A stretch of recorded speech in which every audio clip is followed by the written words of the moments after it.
It's Max Verstappen against Lewis Hamilton. They both got away quite evenly. Hamilton tucks in behind the Red Bull and Leclerc already alongside Valtteri Bottas. Hamilton goes into turn one behind Max Verstappen. Bottas is being challenged all the while by Charles Leclerc. Pierre Gasly's kept his place as well, ahead of the McLaren of Daniel Ricciardo, who's got Lando Norris, his teammate, for company as they head now down towards turn four, and that's off. And that looks like a Haas, and it could have been Nikita Mazepin in the Haas, spearing off into the barriers at turn three. There's definitely going to be a safety car, I would imagine, but it's Max Verstappen who's got the better of the start against Hamilton, and it is Nikita Mazepin who went off and into the barriers.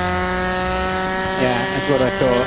He got a bit trigger happy with the throttle and went off and had his own accident.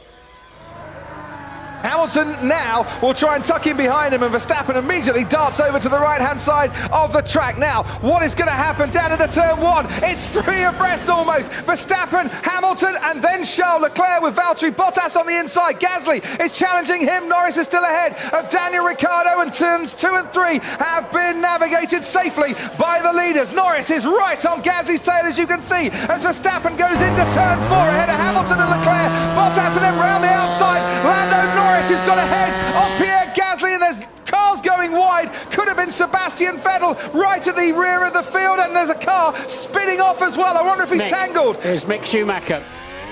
Well, that's the second Haas we've seen, but just where they put the throttle on and the back ends come around on them. We can now ride on board with Pierre Gasly, and that's the bit where he touched the rear of Daniel Ricciardo and lost his front wing. Lando Norris wants some benefit, and a little bit more benefit maybe, to try and get past Charles Leclerc. Didn't quite have it at that stage, but he's going to have another run at the Ferrari towards turn four. Another good overtaking opportunity. Lando Norris going round the outside. Charles Leclerc will force him as wide as he possibly can, and they're absolute wheel to wheel. It's synchronized position holding.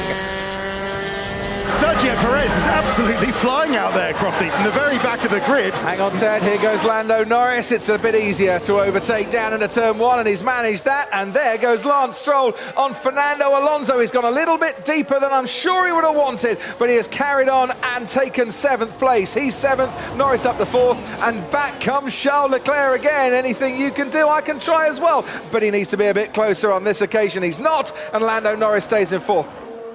Hard tyres going on to Lewis Hamilton's Mercedes. They've not got any new sets of mediums. No, they haven't. Verstappen will need a great lap and then pit at the end of the lap. And don't forget, the gap was about 1.5 seconds. 1.7 it was. Yeah, between Verstappen and Hamilton. Chance of an overtake. Wow. Mercedes pulled the trigger for the undercut. Red Bull has said, right, you do that. That's absolutely fine. We're going to go longer. Max Verstappen is not going to like this, I'm sure, as he sees Lewis Hamilton now disappearing through turn one and into the lead of this race. Here goes Fernando Alonso with DRS, and also Carlos Sainz as well, and Sebastian Vettel loses 2 places in one corner, but a lock-up there might just allow him to fight back with Carlos Sainz. Alonso heads them up the hill towards turn four.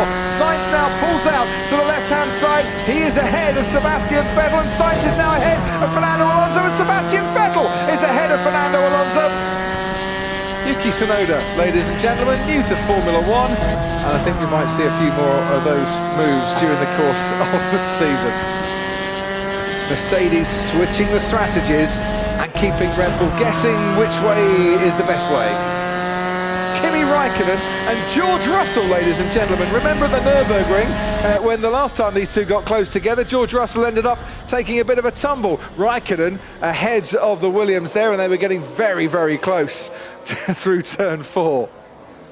Hamilton crosses the start-finish line, and Max Verstappen makes his way out of the pit. Sub-2 second stop for the Red Bull crew. That wasn't just neat, that was super neat, wasn't it? And now, ladies and gentlemen, with 16 laps to go, it is game on. Oh, and who's had a tussle and a tangle? It's the Alpine of Esteban Ocon, and it's the Aston Martin of Sebastian Vettel. Ocon is ahead, going into the braking zone, and Vettel locking up, can't do anything to stop going into the rear. This is epic. And he's locked up into 10, he's gone wide. He's gone very wide. And that will have cost him an awful lot of time, and that is exactly what Max Verstappen and Red Bull would want to see, as the gap now comes down to just 1 second, and they can see for the